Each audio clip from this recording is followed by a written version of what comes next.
गई आदर गया, नैनन गया स्नेह, ये तीनों तब ही गए जब ही कहा कछु दे। कोई भी व्यक्ति यदि किसी से कुछ मांगता है तो उसकी इज्जत, आदर और प्रेम जो होता है वो सामने वाले के मन में जो होता है वो मांगने पर समाप्त हो जाता है। कबीरदास जी ने भी इसके लिए लिखा है कि मांगन से मरना भला, मरे सो मांगन जाए, उससे पहले वो मुए जिन मुख निकसत नाय। कबीरदास जी कहते हैं कि मांगने से मरना ज़्यादा अच्छेकर है।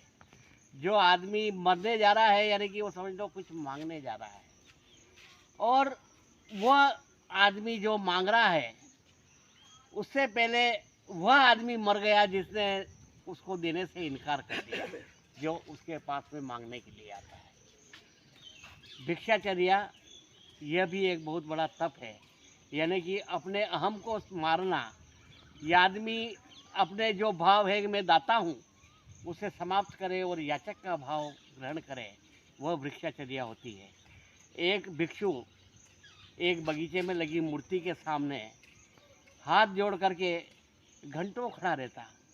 यह क्रम रोज चलता, तो देखने वाले देखते किसी ने जिज्ञासा करी कि ये भिक्षु इस पत्थर की मूर्ति के सामने दोनों हाथ फैला करके क्यों खड़ा रहता है।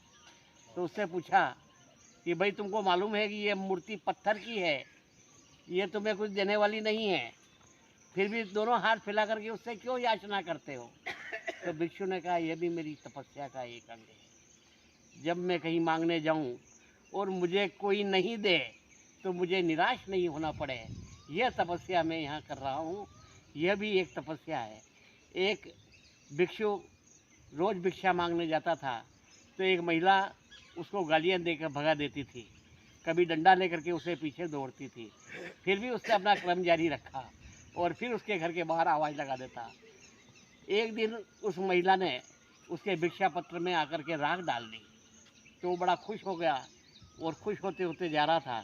तब किसी व्यक्ति ने पूछा कि इस महिला ने तुम्हारे को हमेशा गालियाँ देती है तो भी तुम उसके यहाँ भिक्षा मांगने जाते हो, मारने दौड़ती है तो भी भिक्षा देने जाते हो, लेने जाते हो, फिर जब ये आज राख डाल दी है तो फिर भी तुम इतने खुश क्यों हो रहे हो। तो उसने कहा आज मेरी खुशी का सबब ये है कि उसने आज से कुछ देना तो चालू किया है, आज मेरे को उसने राख दी है तो हो सकता है कि कल मेरे को और कुछ खाने को सामान देगी। तो ये आशावादी जो दृष्टिकोण है और सकारात्मक सोच है, यह भी भिक्षाचर्या से मनुष्य प्राप्त करता है। इसलिए यह भी एक तप है, और अपने अहम को मारना और अपने अंदर जो यह भाव पैदा करना कि मैं दाता नहीं हूँ, मैं याचक हूँ, इस प्रकार के जो भाव पैदा होते हैं वो भिक्षाचर्या से पैदा होते हैं।